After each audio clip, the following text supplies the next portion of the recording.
Buenas noches, una nueva edición de Grande Sistema. Un día más tarde porque tengo que cumplir la suspensión que me dio YouTube. Entre los comentarios están los enlaces de la plataforma alternativa al programa Grande Sistema 592, Sacrificio de Niños y Mascotas. Los textos los encontrarán en reconquistatv.blogspot.com y una vez allí contenidos programas. Todos los videos de YouTube se suben automáticamente a Odysee. En los comentarios está el enlace. También los encontrarán en el blog de Reconquista, en link videos. A partir de este mes, quien quiera colaborar para que el programa siga seguir emitiéndose, lo podrá hacer solo por la cuenta del Banco Provincia. Anulé Mercado Pago, pues enviaba una sola persona por allí y me cobra un impuesto a la ciudad de Buenos Aires y la provincia que se lleva casi ese aporte. En el lunes 12 depositaron 1.000 pesos y recibí 223. El resto fueron impuestos de la provincia de Buenos Aires y la capital federal. Dividimos el impuesto en tres, dos tercios se lleva a la provincia y un tercio a la capital. No sé de qué, en Mercado Libre solo compro, no vendo. Y el único ingreso es la donación de esta persona, una sola. También logré la cuenta de Patreon y PayPal, ya que en el exterior nadie aporta. Por favor, los que se pasaron de Bichute a Rumble, vean el programa completo porque Rumble lo contabiliza como vista solo si se lo ve completo. Las plataformas no dan más o menos bolas según la cantidad de suscritos, vistas y los me gusta que tenemos. Iba a publicar las partes de YouTube que no censuró del programa anterior, pero desistí de hacerlo porque más de lo que ofrezco no vale. Se sube a Odysee y no lo ven, ya no es mi culpa. El régimen logró que el 90% de la población sea dependiente de sus 5 redes preferidas: YouTube, Twitter, Facebook, Instagram y WhatsApp. Lo sacamos de ahí y nadie sabe qué hacer. Ya Odysee no es la misma de antes, mejoró mucho la plataforma y se puede ver de cualquier dispositivo. Vamos a empezar con la grieta de las dos Argentinas. Se han escuchado barbaridades en los comentarios de la concentración multitudinaria del martes pasado. El nivel de los periodistas del régimen es acorde a la educación y cultura del argentino medio de hoy.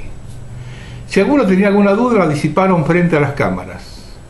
Un caballito de batalla fue la comparación con la recepción que tuvo el equipo en Marruecos. Marruecos es una monarquía absoluta que ha demostrado muy poco respeto a los derechos humanos.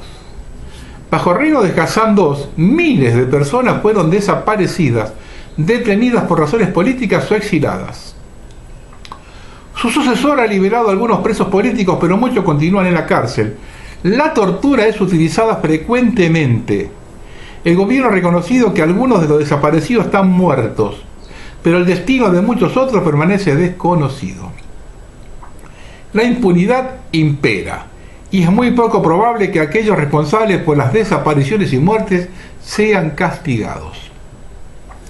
De los años 70, Marruecos ha ocupado el Sahara Occidental, donde ha reprimido a población civil. Cientos de sus habitantes figuran entre los desaparecidos. Cualquiera que osara cruzar una valla, hoy está en el Mediterráneo. Y compararon eso. Siempre hubo dos Argentinas. Les recomiendo ver el Tábano entrevista número 6 a Santiago Roque Alonso, donde entre otras cosas menciona la división en el siglo XVII en la ciudad de Buenos Aires, entre porteños ricos, los vinculados con el puerto, y trinitarios pobres, el resto de los habitantes de la ciudad. Vamos a ver la historia de la grieta. Nuestro país tuvo 4 ejes de colonización. Océano Atlántico, que funda Buenos Aires y Montevideo. De la primera fundación de Buenos Aires se desprenden los conquistadores de Asunción del Paraguay, y de allí luego se fundan Corrientes y Santa Fe. Del Pacífico, de la Intendencia de Chile, se fundan las 3 ciudades de Cuyo. Las del centro y norte se fundan por una colonización desde Lima y el Alto Perú, hoy Bolivia. Todas estas ciudades más el Alto Perú se unifican en 1776 con la creación del Virreinato del Río de la Plata. Observen que dicho reinato tenía solo 2 puertos, Montevideo y Buenos Aires.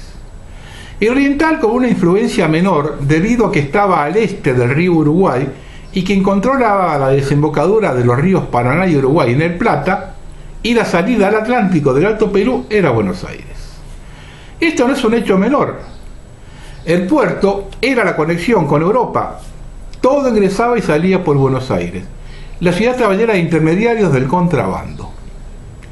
En 1630, los judíos conversos que habían sido expulsados de España y van a Portugal, y cuando se unifican los reinos de España y Portugal, van hacia Brasil y fundan en una república en el noreste de Brasil, la Nueva Holanda. Los portugueses logran recuperar el territorio 24 años más tarde, y los marranos expulsados se dirigen al norte hacia Nueva York, que había sido fundada 40 años antes por los holandeses, y al sur a Buenos Aires. Los que regresan, los que pueden regresar a Europa, se lo ponen en Ámsterdam. No pocos conversos se fueron a Potosí y establecieron el eje comercial con los de Buenos Aires y Ámsterdam. Las carretas salieron del puerto cargadas de esclavos y productos europeos y regresaban con materias primas regionales y la plata. A la corona española se les fue de las manos. A mediados del siglo XVII, el rey instaló una aduana seca en Córdoba para que no pudieran pasar las cosas desde Buenos Aires.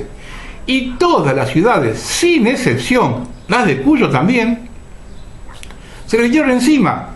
Nadie quiso quedar fuera del comercio. Ese eje que hicieron desde el Alto Perú a Buenos Aires destruyó el monopolio de Lima. Además, el puerto de Buenos Aires era muy permeable. Recibía barcos de todos lados, también de la corona española.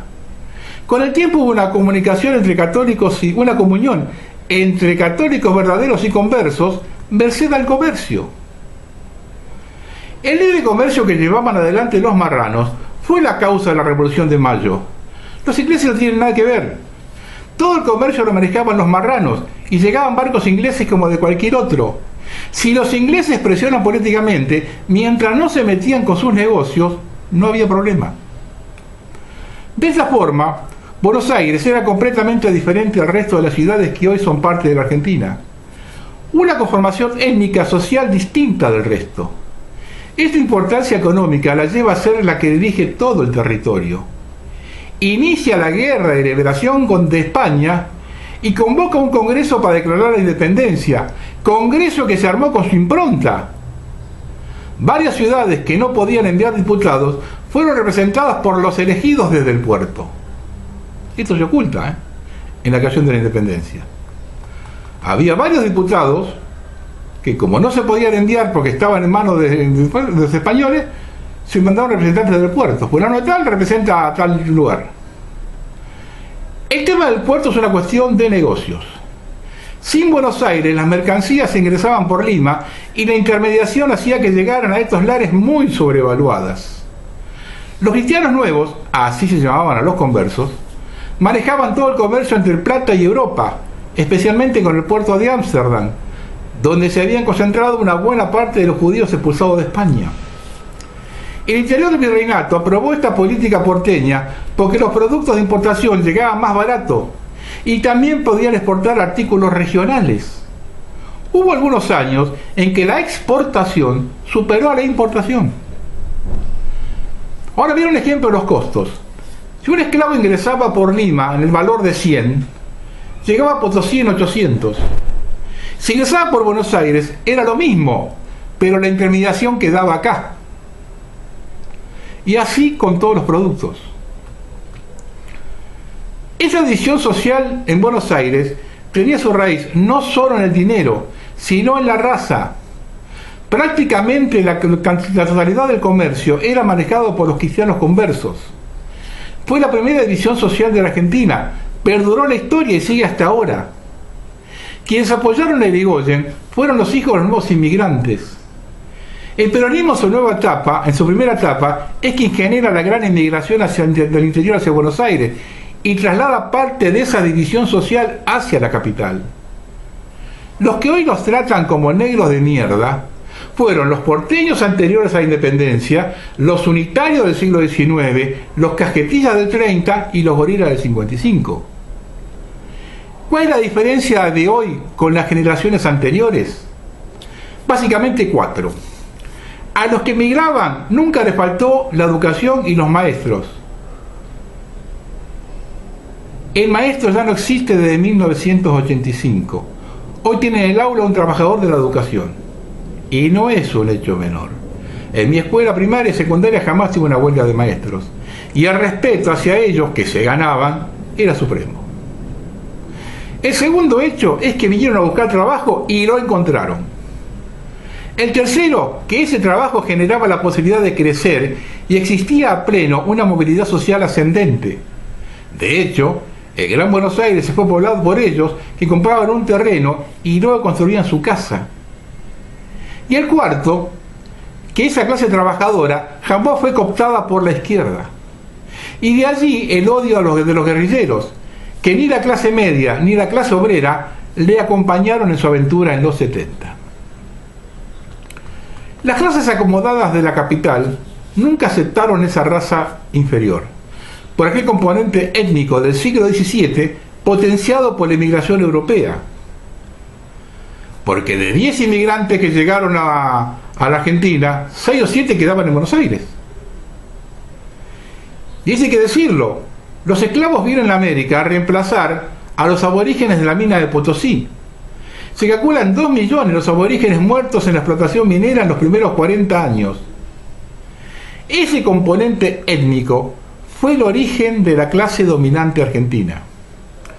Cuando se leen los árboles genealógicos, se cuentan con los dedos de las manos aquellos apellidos pertenecientes a la aristocracia que no tengan su origen en cristianos conversos. No quiere decir que sus descendientes no sean católicos y verdaderos. Me refiero a que los genes originales circulan por la sangre a través de las generaciones y el tema clasista o racial sigue presente. Esas clases veían a la población del interior profundo la materia prima humana para trabajo doméstico de bajo costo en el caso de las mujeres. Solo escuela pública, un plato de comida y un lugar donde dormir. Era muy común ver en las estancias o casonas de los barrios acomodados de las grandes ciudades un ejército de personal doméstico a muy bajo costo. ¿Y nos olvidamos del derecho de pernada? Que no solo se dio en el interior, sino en la ciudad de Buenos Aires y acá en la Pampa Húmeda. Y el derecho de pernada es una cosa que viene del norte, del noreste y del noroeste.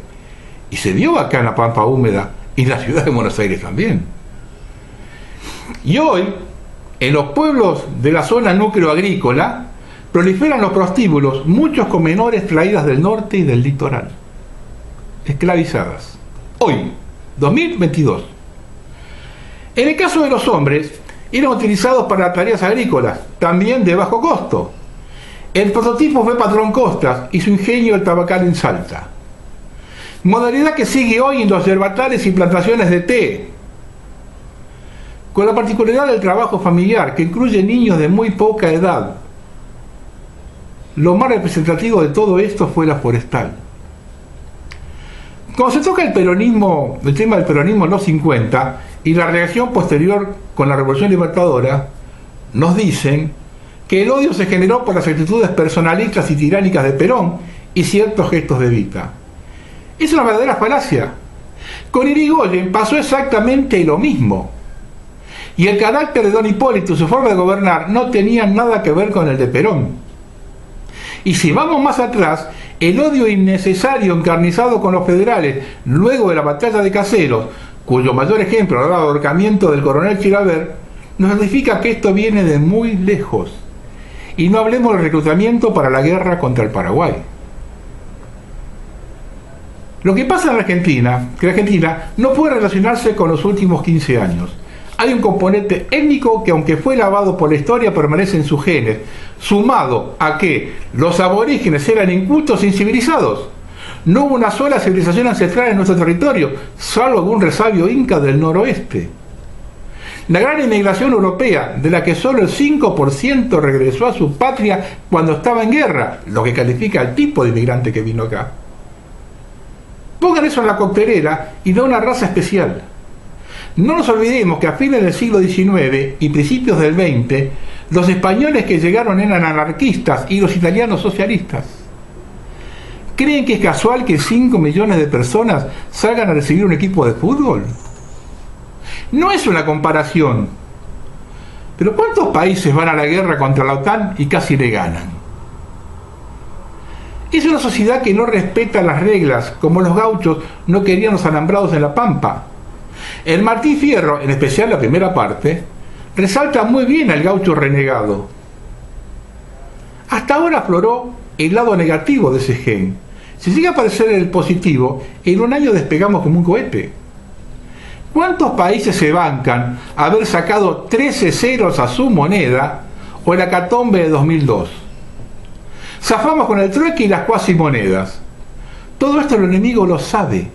Por eso no nos sacan el pie de encima. Con el tiempo, la grieta se fue disimulando. La educación pública era muy buena y la movilidad social ascendente con educación generaba que la clase media creciera y que todos tenían su oportunidad. Esa grieta no tocaba a los sectores medios, ya que convivían con los que trabajaban, que iban ascendiendo socialmente y que además, al igual que los viejos inmigrantes, educaban a sus hijos. La debate comienza con Alfonsín, la reforma educativa de 1985, continuada por el cierre de las escuelas de oficio y el traspaso de los colegios a las provincias, generada por Menem. Se comienza a romper el impulso educativo generado por la Ley 1420 de 1884 y la educación pública inicia su decadencia. El primer quiebre lo da el menemismo cuando comienza a destruir trabajo genuino de todo el país con las privatizaciones arrasa regiones enteras. Al liquidar el ferrocarril, sumado a la industria que desmanteló, desaparecen 800 pueblos, 400 de ellos de la provincia de Buenos Aires. Se produce otra migración interna, pero ya sin las condiciones de las anteriores. La caída del modelo económico menemista desemboca en el desastre del 2001-2002, donde los sectores bajos terminaron sobreviviendo con el trueque, es decir, retrocediendo 100 años. Comienza a aparecer el hambre y la desnutrición infantil, por lo que el gobierno interino de Duhalde genera los primeros planes sociales. De inmediato, en 2003 asume el kirchnerismo, y con ello el revanchismo de los sobrevivientes de los 70, que los militares nunca aclararon por qué sobrevivieron. Con Duhalde se potencia aquello que quien gana en el conurbano triunfa en la elección natural, en la nacional, y comienza la asistencia social en gran escala, que reemplaza el trabajo genuino. Los negros de mierda de hoy son los hijos y nietos de los que quedaron sin trabajo durante la plata dulce de Martínez de Oz, la convertibilidad y las privatizaciones de Menem. Las clases medias que viajaban a Uruguayana en los 70 o a Miami en los 90 a comprar productos importados, no le importó absolutamente nada lo que se estaba gestando por abajo. La izquierda hace su trabajo. Introduce la lucha clasista, que encuentra del otro lado la misma voluntad de plantear el enfrentamiento de clases. El trabajo de la derecha hoy, tanto en los medios hegemónicos como en las redes sociales, es apagar el incendio con nafta. Lo peor es que están convencidos que a ellos no se van a quemar. Y lo dicen persuadidos que el gobierno de Macri fue el mejor de la historia. Lo peor que le puede pasar a un ser humano es creerse lo que no es. Y para quienes estamos enfrente es la confirmación que tenemos un problema muy serio. Por un lado, un gobierno integrado por quienes están convencidos que ellos refundaron el país. La Argentina comenzó en 2003. Y enfrente una banda que está persuadida que haciendo las mismas cagadas que hace 4 años puede sacar el país adelante, ignorando que esta sociedad ni siquiera la misma de hace 4 años. Les paso un dibujo de Quino de hace 50 años. Quien no lo puede ver quien no lo puede ver en el celular, porque el celular es más chico, escriba en el buscador de Google Quino Vidas Paralelas y verán un dibujo fantástico que grafica todo lo que le estoy diciendo.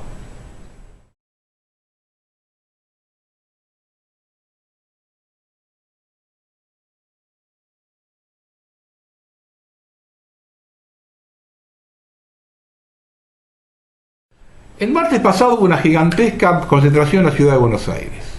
Se habla más de 4 millones de personas, hasta 5 millones. La mayor en la historia de nuestro país y una de las más grandes del mundo. Quienes lo miramos por televisión comprobamos que era imposible contener eso sin violencia. Les doy un solo dato para tener en cuenta. De Ezeiza hay 37.000 metros. Un policía por metro a ambos lados de autopistas son 74.000 policías, sin contar los móviles. Y cada policía puede tener atrás 20 personas. No se puede detener el desborde. En la subida a un puente de Constitución había 3 camionetas para impedir el paso. De golpe aparecieron 5.000 personas. Si no sacan la camioneta, se la dan vuelta. Pudo haber habido errores en el operativo. El mayor error fue haberlo hecho. Si se convencía a los jugadores de la Casa de Gobierno, o una Casa de Gobierno vacía, o al Congreso, en cada plaza entran 150.000 personas. ¿Dónde metemos los otros 4 millones? ¿Los concentramos en calles angostas? ¿En lugares cerrados? Si no tomamos nota de la dimensión del evento, estamos hablando de más. A todos los que criticaron, no les escuché una sola idea. Otro caballito de batalla es que el gobierno nacional los abandonó. No entiendo. Llegaron a General Paz con policías de la provincia. Al ingresar a la capital federal se hace cargo de la policía de la ciudad, de la Reta. ¿En qué momentos los abandonaron? ¿Retiraron la federal? Cuando se organizó todo estaba también el ministro de Seguridad de la ciudad, el cuestionado de Alessandro. Cuando se reunieron el ministro de la Nación, el ministro de la provincia de Buenos Aires y el ministro de la ciudad. ¿No le alcanzaron sus efectivos para cuestionarlos? ¿Qué compromisos tomó ahí de Alessandro? Cuando la ciudad de oposición critica toda, ¿no saben que había uno de ellos en la organización? De los casi 5 millones, más de 4 millones estaban en la capital. Cuando veíamos las tomas aéreas de la General Paz y Riccieri, toda la autopista 25 de Mayo, la 9 de julio del Obelisco hasta Constitución, la Plaza de Mayo, era imposible que un micro pasara por ahí. No había forma de hacerlo.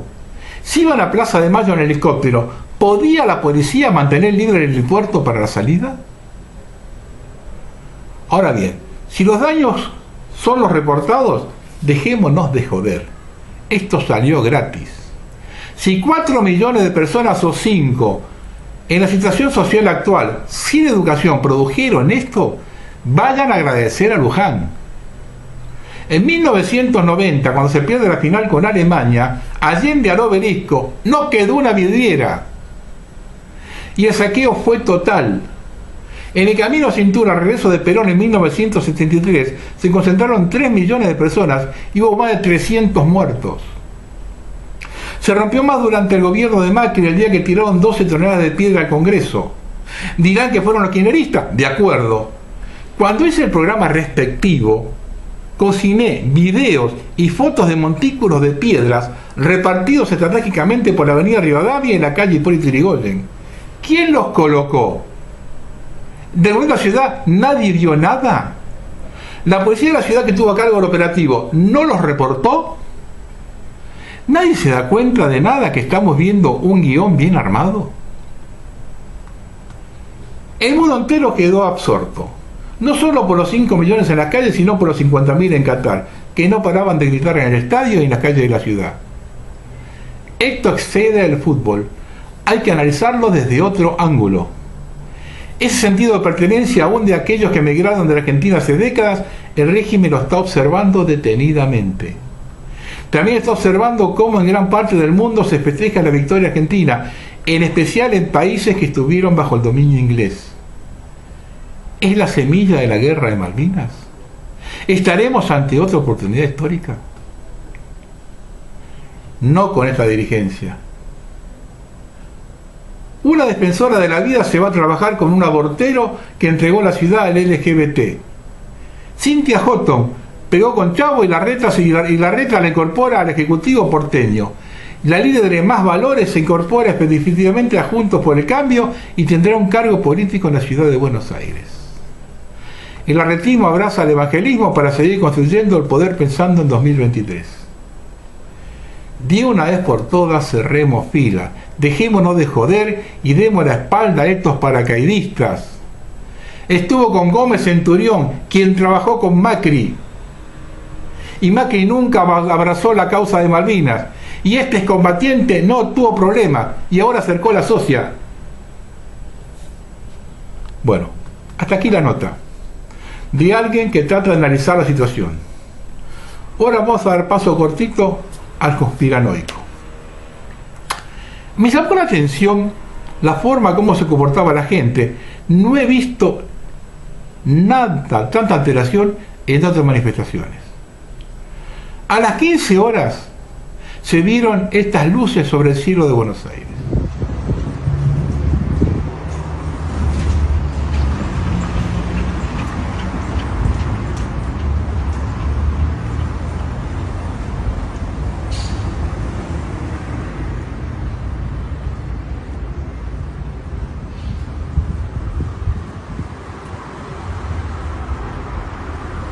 Pregunto, ¿no habrá modulado a la gente? ¿No habrá sido este un gran ensayo?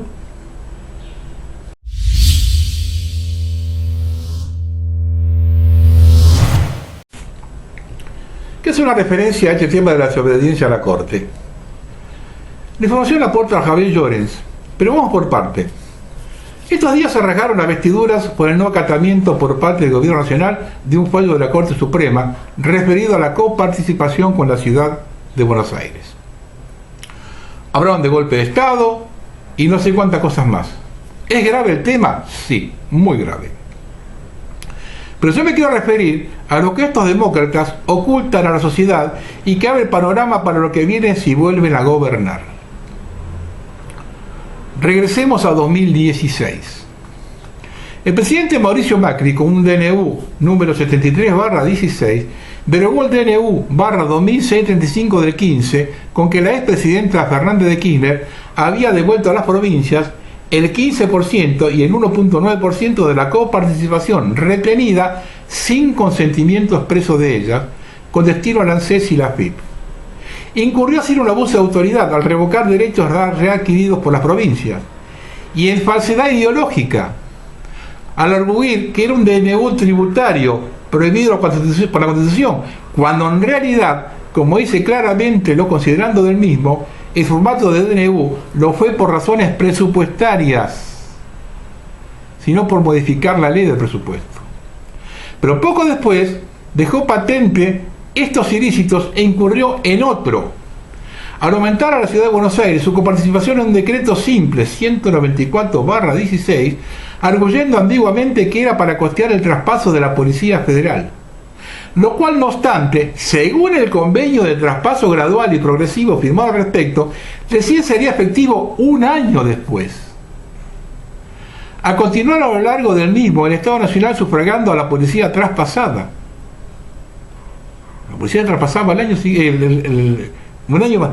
En el convenio progresivo de transferencia de la Policía Federal con el convenio de la Ciudad de Buenos Aires, cláusula 5 y 13, exige claramente que durante un año el Estado Nacional seguiría haciéndose cargo del plantel transferido.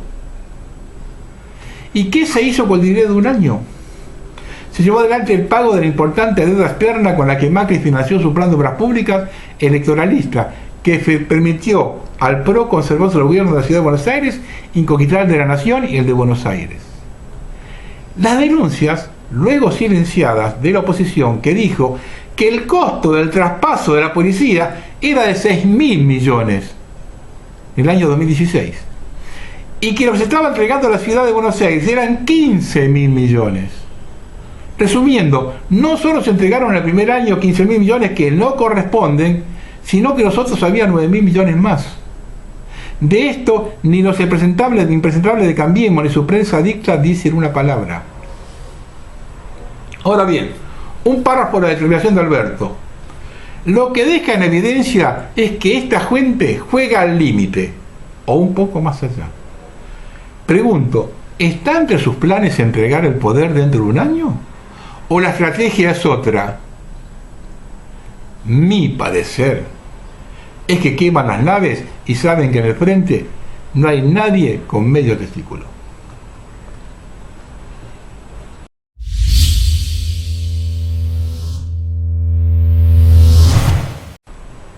Una cosa cortita que hace años me pasa por la cabeza. Cuando asume la nueva comisión directiva en el Club Boca Juniors, el macrismo dijo que dejaba el club saneado y con 50 millones de dólares en las arcas. La nueva comisión dijo que ese dinero no estaba e iban a hacer una auditoría. Al mes se informó de algunas irregularidades. Pasaron 3 años y nunca más se habló. Riquelme, cada vez que habla, dice que tiene que cuidar al club. A la hora de incorporar jugadores no muestra tener una buena capacidad económica. A ello se debe sumar lo difícil que es renovar algunos contratos. Sumado a esto, hace meses que no tiene sponsor en la camiseta, generalmente uno de los mayores ingresos del club. Pregunto, ¿es todo un combo de presión hacia la nueva comisión? No olvidemos que del otro lado está Macri, quien maneja la fundación de la FIFA. ¿Están preparando para el regreso para el 2023? ¿No quieren verlo involucrado en escándalos? Hace unos meses, el presidente de la FIFA tuvo una conversación con Riquelme. Se difundió que era para consultarle acerca del aumento de equipos para la próxima Copa del Mundo. Algo extraño de consultar al vicepresidente de un club, por más importante que éste sea. En tal caso, esa consulta debería ser la presidenta de la AFA. ¿Lo habrán puesto en autos a Riquelme de la campaña contra Macri? Como muestra, en 2020 a Boca lo sacaron de la Copa Libertadores de un plumazo. ¿Habrá recibido el mensaje? Hasta ahora parece que sí.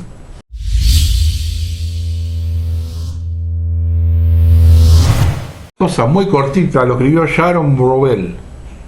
El futuro ya está aquí. El Banco de Israel da luz verde al Nir Zuk de Palo Alto para el nuevo banco digital. La aprobación marca la segunda vez en 3 años que se establecerá un nuevo banco digital en Israel. El plan es que el banco digital ofrezca tasas de interés y servicios atractivos sin comisiones. Mientras la atención está en otro lado, ellos avanzan.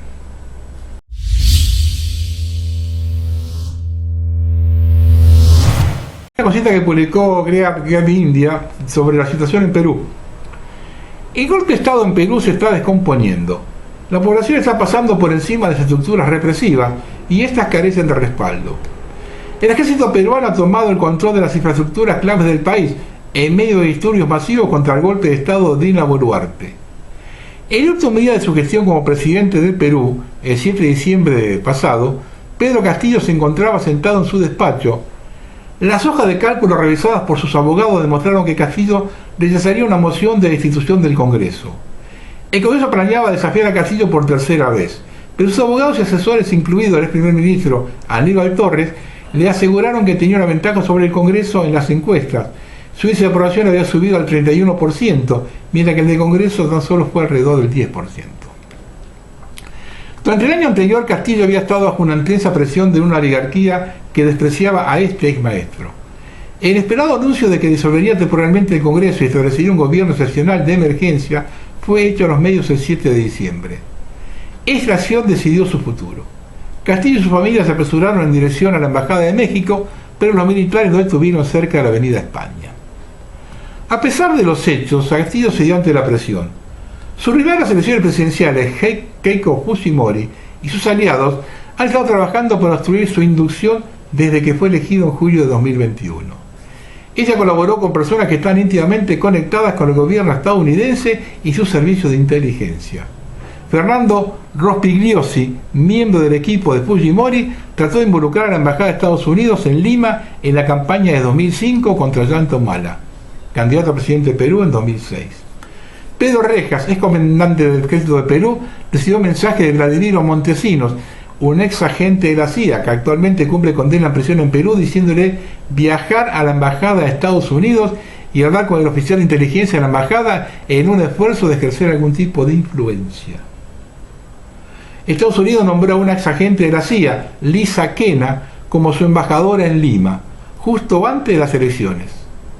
Se reunió con el ministro de Defensa de Perú, Gustavo Bobbio, el 6 de diciembre y escribió un tuit de condena al día siguiente en respuesta a la decisión de Castillo de disolver el Congreso, el 8 de diciembre.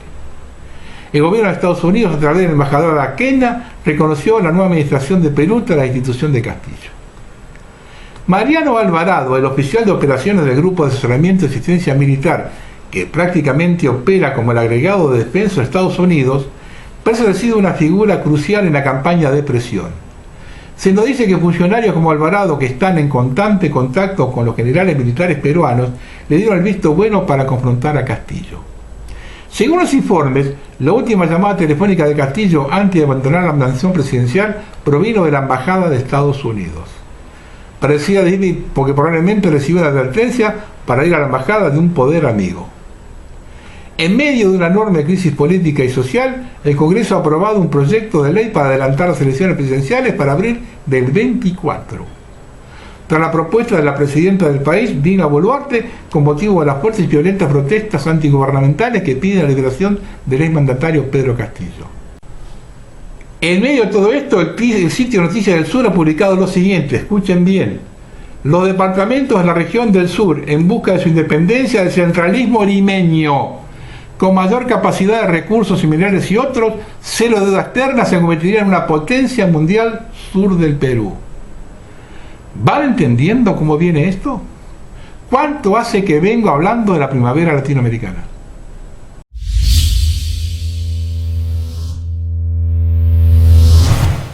El mundo está convulsionado. Las manifestaciones contra la subida de precios, las vacunas, la inflación y el aumento de inmigración han vuelto a empezar hoy en Múnich.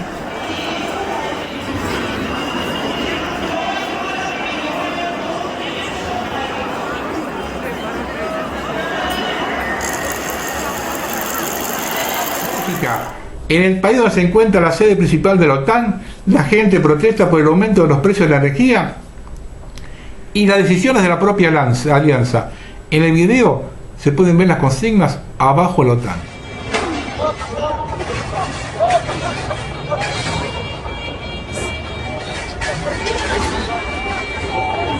Francia, fuertes enfrentamientos luego de un atentado contra ciudadanos kurdos en el que murieron 3 personas.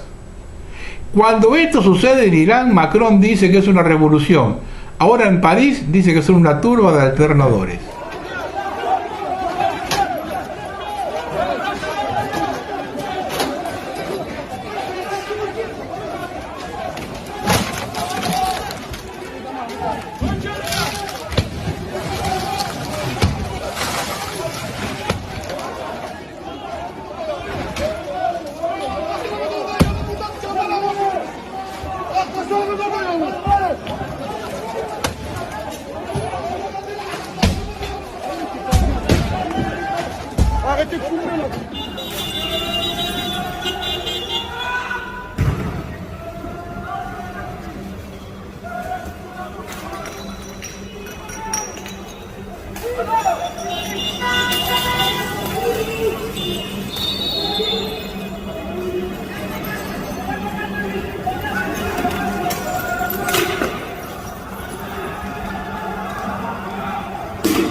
Lemas de hoy en Francia.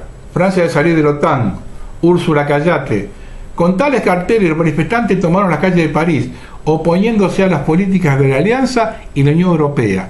Los organizadores de la acción dijeron que las sanciones contra Rusia deben detenerse porque no sirven a la paz allí, sino que traen sufrimiento aquí.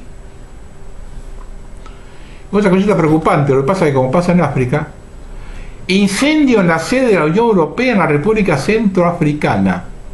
Los edificios de la delegación del bloque y la capital de Bangui se han incendiado según el embajador de la Unión Europea. No se han reportado heridos ni muertos. Esta noticia sigue la explosión de una bomba por correo de la semana pasada que hirió al enviado principal de Rusia en la República Centroafricana. Acá hay alguien de afuera que está empezando a joder a alguien.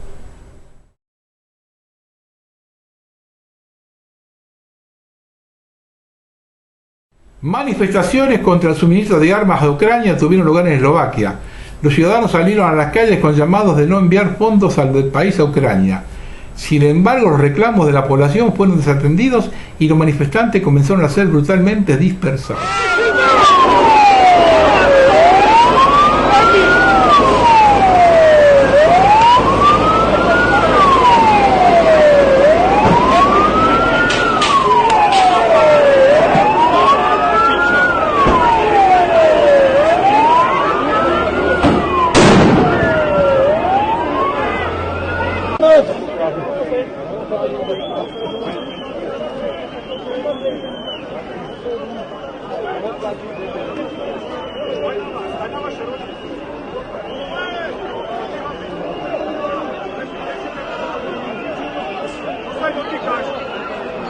El jefe de la misión diplomática rusa en la República Centroafricana resultó herido en un intento de asesinato con un paquete bomba, lo que dije recién, hace apenas un mes.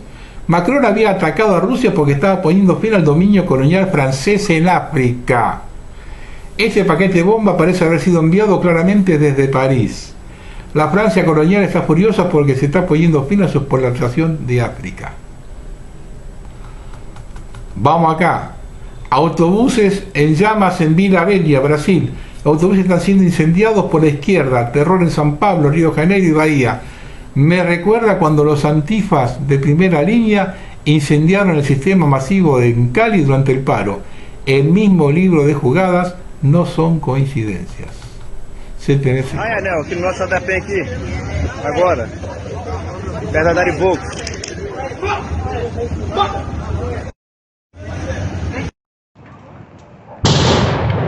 Caramba.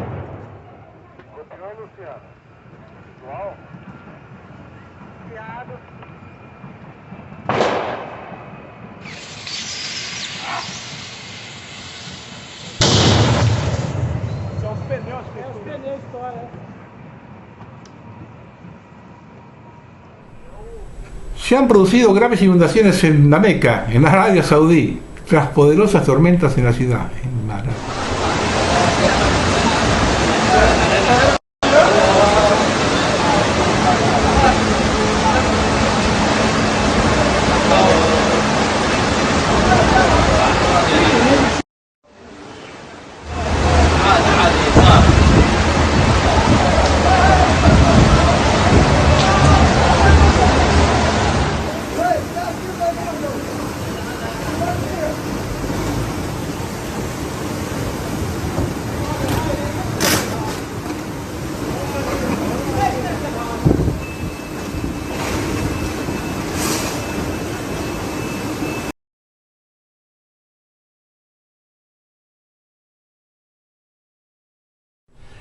Severas inundaciones golpean Indonesia, cientos de desplazados. Varias aldeas se inundaron en el norte de Indonesia después de que un río se desbordara tras días de lluvias torrenciales en toda la región. Más de 700 familias se vieron obligadas a huir de sus hogares y han sido evacuadas a refugios cercanos.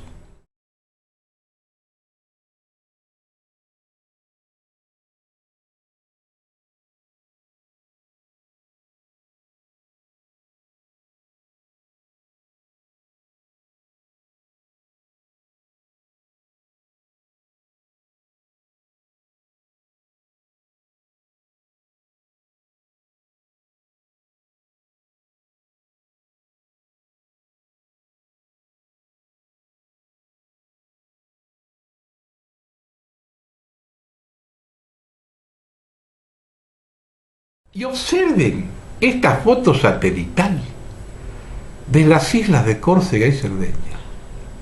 La forma que están fumigando es impresionante.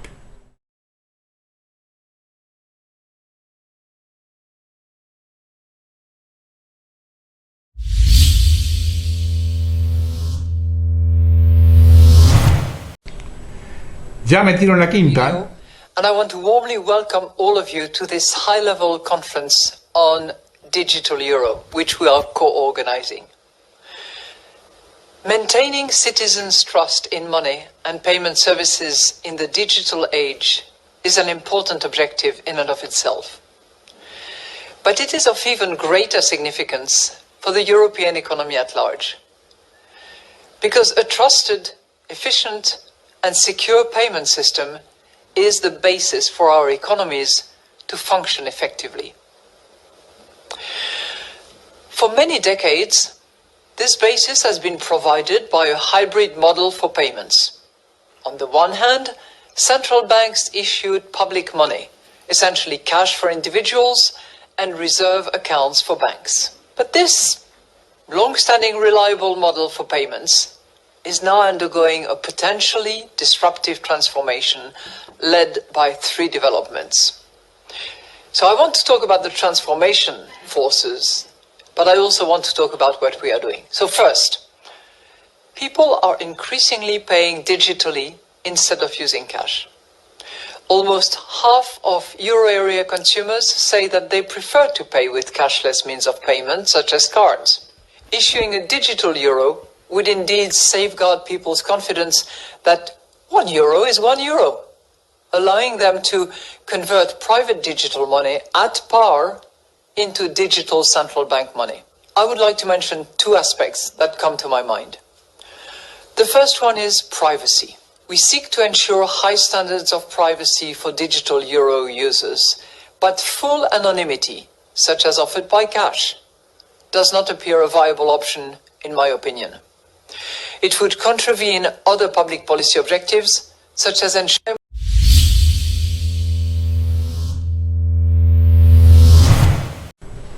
una cosa cortita que escribió Doris Lessing. Todas las experiencias que he vivido me han enseñado que hay que valorar al individuo, a la persona que desarrolla y preserva su propia manera de pensar, que planta cara a la mentalidad de grupo, a las presiones grupales, o que se aviene hasta donde juzgue necesario a tales presiones, pero que en su fuero interno conserva un pensamiento y un desarrollo individual. Mantener una opinión individual disidente siendo miembro del grupo es la cosa más difícil del mundo.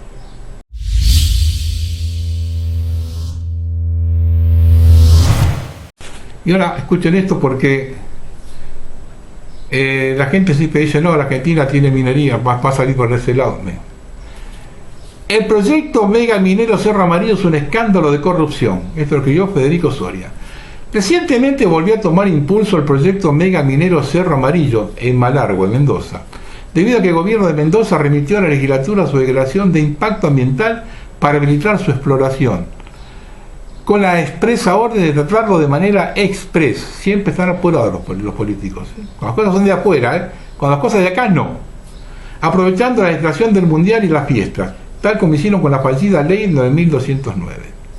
En esa nueva oportunidad tampoco se está informando respecto del conflicto de intereses que involucra a sus dueños, Jorge Bengoechea y Lidia Espizúa, y que dada la reserva que se hace de tal situación, evidentemente representa un verdadero escándalo de corrupción que se está pretendiendo ocultar. Ese proyecto ya fue rechazado por la legislatura de Mendoza en 2014, debido a que podía afectar ambientes glaciares y periglaciares, protegidos por la Ley Nacional 26639. El proyecto está inserto en un ambiente donde predominan las geoformas glaciares y periglaciares, existiendo además una gran cantidad de humedales altoandinos y lagunas de altura, junto a las cuales se pretenden realizar las perforaciones y la apertura de caminos. Las sustancias que pretenden utilizar en esta explotación están comprendidas dentro de las otras sustancias tóxicas similares que menciona la Ley Provincial 7722. Este es el caso de xandato y la poliaquilamida, que bien conviene recordar, ya fueron rechazadas por la legislatura en 2011 para la explotación minera San Jorge. Ahora, diferentes voceros de la UTE, conformada por el gobierno, lobistas, medios hegemónicos y empresas, ha declarado que según el inventario de glaciares de Anilia no habría glaciares en Cedro Amarillo y por eso ahora pretenden avanzar. De ya la afirmación de que según el inventario de glaciares no hay en esa geoforma Cerro Amarillo es falsa. Por eso después el propio gobernador de Mendoza, Rodolfo Suárez, tuvo que salir a decir que las perforaciones serían lo más lejos posible de los glaciares, como no es que no había glaciares. Esta afirmación recuerda las desafortunadas declaraciones de la senadora Silvia Caldi, cuando en el tratamiento anterior de este proyecto dijo: déjenos contaminar un poquito. Por otra parte, y para ratificar la integridad ambiental de Cerro Amarillo, antes de la presentación del informe ambiental de Cerro Amarillo, fue presentado un proyecto de ley para que la zona sea declarada Parque Nacional por sus valores ambientales excepcionales, para impulsar su preservación en lugar de destinar dicho territorio al extractivismo. El proyecto de ley fue denominado Parque Nacional Pehuenche y está registrado en la Cámara de Diputados de la Nación.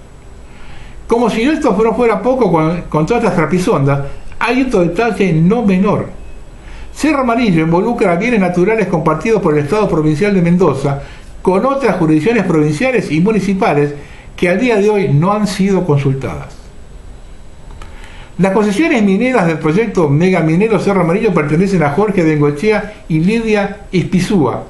Ambos son esposos. No obstante, el conjunto de concesiones está registrado a uno u otro de manera individual, tratándose de bienes gananciales que exceden la sociedad conyugal, con lo cual no se puede aludir al matrimonio como excusa para desligar a uno u otro miembro de dicho contrato social, respecto de las responsabilidades y cuestiones éticas que involucra. Se debe aclarar también que, de acuerdo al contrato comercial suscrito entre los dueños de las concesiones mineras, los nombrados Bengoechea y Ispizúa, y los anteriores titulares del proyecto, en el hipotético caso que la explotación se llevara a cabo, serían beneficiarios de una cifra multimillonaria de dinero que excedería el total de regalías provinciales. Lidia Ispizúa, además, es una renombrada y reconocida investigadora del IANIGLA, institución a cargo del Inventario Nacional de Glaciares, lo cual indudablemente existe un conflicto de intereses de alguien que al mismo tiempo es investigador del IANIGLA y es titular de concesiones mineras localizadas en el ambiente glaciar y periglaciar. El ocultamiento deliberado de este tipo de conflicto de intereses representa para la opinión pública un acto de corrupción, no solo por parte de los propios involucrados, sino además de las autoridades que avalan la situación: Gobierno de Mendoza, Legislatura Provincial y CONICET. Lidia Ispizúa ya fue denunciada anteriormente por un conflicto de intereses similar, del que nunca dio cuenta, ya que mientras era investigadora del IANIGLA, trabajó como profesional para la consultora Niclix Plisot en la realización del informe de impacto ambiental de Veladero y Pascua Lama de la Barrigol. La realización del trabajo para la consultora de la Corporación Mega Minera consistió precisamente en el reglamento de glaciares dentro de la zona del proyecto Veladero y Pascua Lama. Curiosamente, el mismo trabajo que hizo de manera privada para la minera, al año siguiente fue publicada por el IANIGLA. Su esposo, Jorge Bengoechea, tiene una amplia carrera académica en la Universidad Nacional de Cuyo, más allá de que se presenta como profesional independiente en la actividad privada, lo cual también hay un conflicto de intereses entre su cargo en la universidad pública y sus negocios privados. A requisitorio de declaraciones al respecto, oportunamente desde el IANIGLA, han declarado que la señora Lidia Ispizúa no ha tenido participación en inventario de glaciares. Sin embargo, figura como directora del inventario de glaciares en algunos de los informes subidos a la página web del mismo. Nos toman el pelo por todos lados, ¿eh? La prueba documental entonces demuestra que quienes dieron esa información han mentido. Por otra parte, no ha habido un comunicado oficial del IANIGLA justificando esta incongruencia, que a todas luces un claro hecho de corrupción que debería ser investigado de oficio. Todos estos proyectos mineros son todos calcaditos, tomados así, todos.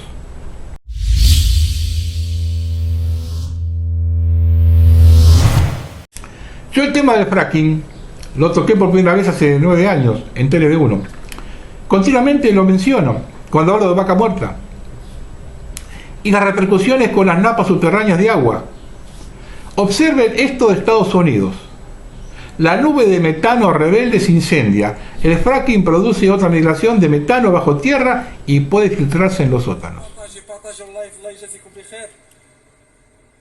باش يوصل السلطات. نتمنى ان شاء الله يكون الامور تمر بخير على خير. الله يدير تاويل خير يا ربي السلامه. مازال الامور صعيبه ومازال تدفق الغاز بشكل كثير بزاف. انتم كتشوفوا راه جاي دابا عندنا ولا جاي عندنا بزاف غادي وكيتزاد. ها انتم شوفوا كيفاش كيبان. اخويا ما كيحاول نبعد اخويا، راه حنا طلعنا دابا الفوق مازال. لا يشارك العافيه. انا لله وانا اليه راجعون. الله اكبر الله اكبر الله اكبر الله اكبر. لا اله الا الله لا اله الا الله لا اله الا الله.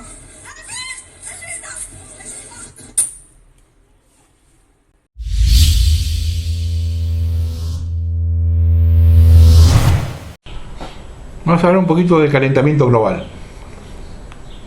Japón envuelto en nieve. Más pronóstico por venir. Las fuertes nevadas han interrumpido el tráfico en Japón el lunes por la mañana. Algunas regiones del país experimentaron 110 centímetros de precipitación solo en las últimas 24 horas, según la Agencia Meteorológica Nacional. Se espera que las precarias condiciones climáticas persistan en varias regiones hasta al menos el 20 de diciembre.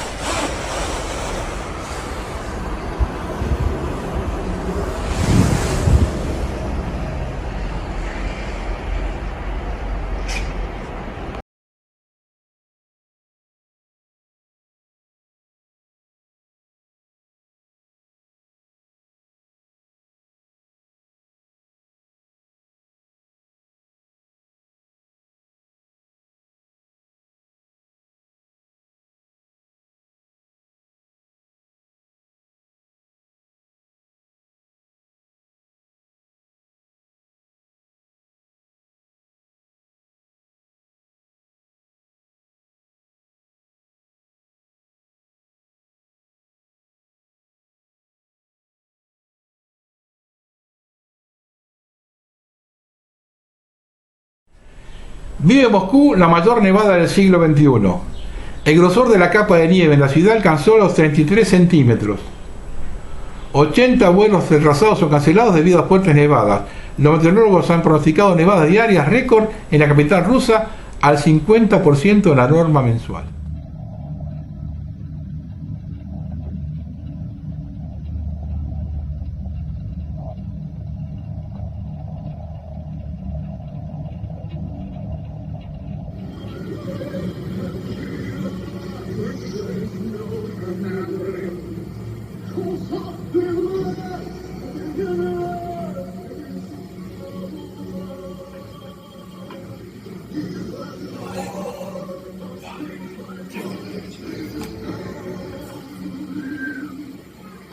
Я тороплюсь.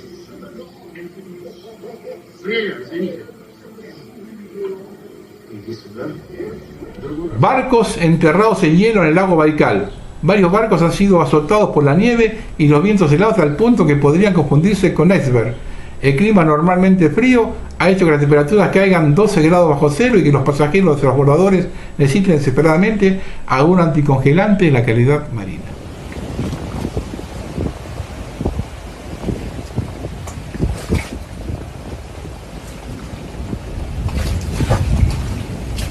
No quiero reportar más lo que son las nevadas en Europa o en Estados Unidos.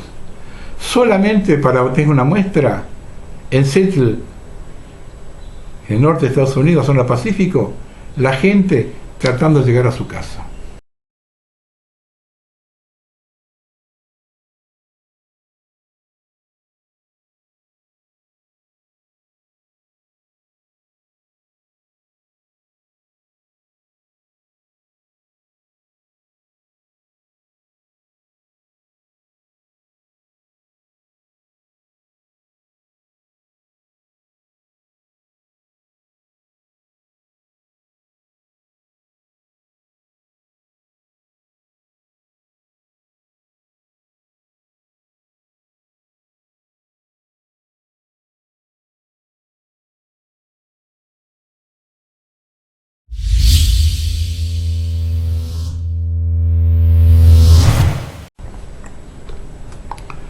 Una cosa cortita, que es ya está privatizándose el agua en Argentina.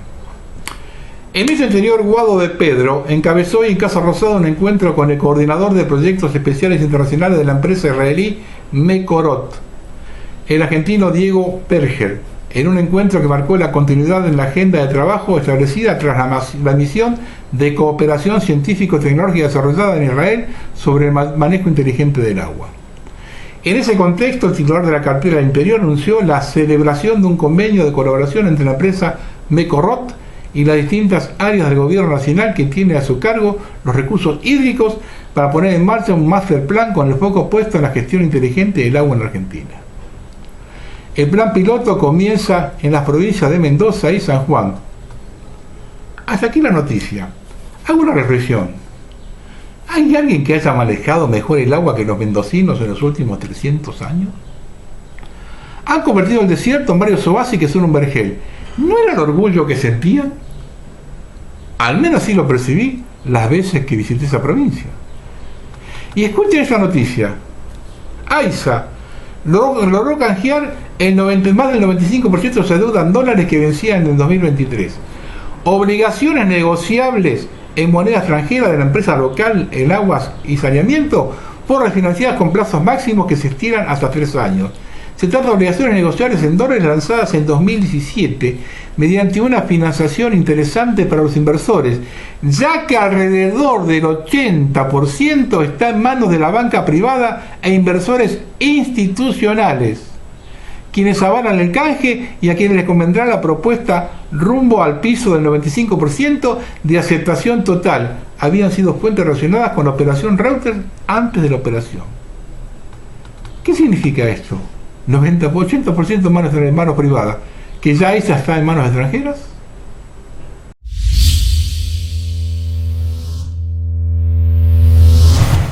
Yo vengo hablando de la otra guerra en Europa, de la guerra que no se habla. La misión de la OTAN en Kosovo anunció el domingo que realizará ejercicios militares tácticos en los próximos días. El anuncio se produjo en medio de tensiones entre el gobierno respaldado por Occidente de Kosovo y la minoría serbia de la provincia.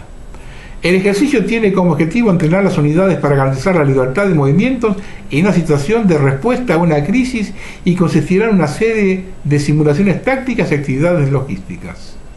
La libertad de movimiento puede ser una referencia a la eliminación de las barricadas que la minoría serbia de Kosovo erigió alrededor de sus comunidades a principios de este mes para protegerse contra la incursión de las fuerzas de seguridad de la provincia de mayoría albanesa. Yugoslavia, después de la Segunda Guerra Mundial, fue un invento inglés. No existía Yugoslavia, fue un invento inglés. Se metieron en el balurdo 6 países, 6 naciones: Serbia, Montenegro, Croacia, Kosovo.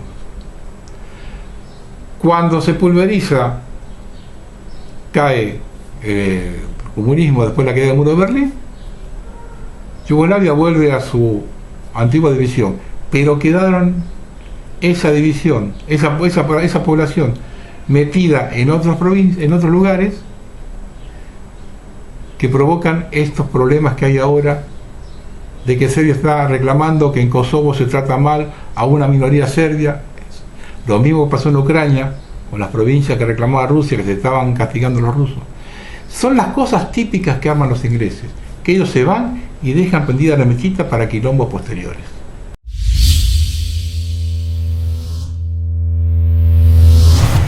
Bueno, vamos a terminar. Para los gobernantes títeres de los chinos, les doy una noticia. Ese dinero que aportan los chinos para las reservas, pero que no se puede tocar, úsenlo sin problema. Y tómenlo como pago de exportaciones del mar argentino. Por culpa de la pesca ilegal china, Argentina pierde 3.000 millones de dólares por año. Como ya hace más de 10 años que nos depredan, haciendo bien las cuentas, nos deben dinero.